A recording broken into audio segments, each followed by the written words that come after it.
Gak takut gua anak orang mati, lapor aja. Ucapan Mario anak pejabat pajak pelaku penganiayaan di video tak ada takutnya. Beredar video kekerasan yang viral di media sosial. Diketahui aksi tersebut dilakukan oleh Mario anak pejabat pajak. Video ini menunjukkan penganiayaan David, anak dari pengurus GP Ansor. Ada satu ucapan yang terdengar menantang dalam video kekerasan tersebut. Di akhir video pelaku sempat mengatakan tidak takut dan dipersilahkan jika dilaporkan ke polisi.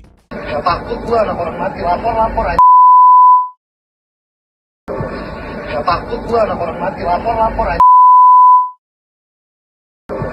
Gak takut gua anak orang mati, lapor aja. Saat ini, polisi telah menetapkan Mario Dandi sebagai tersangka atas kasus penganiayaan David. Ia terlihat ciut saat ditangkap dengan menggunakan kaos oranye. Ayah Mario, Rafael Alun juga terkena imbas dari ulah anaknya. Ia diberhentikan dengan paksa oleh Menteri Keuangan Sri Mulyani.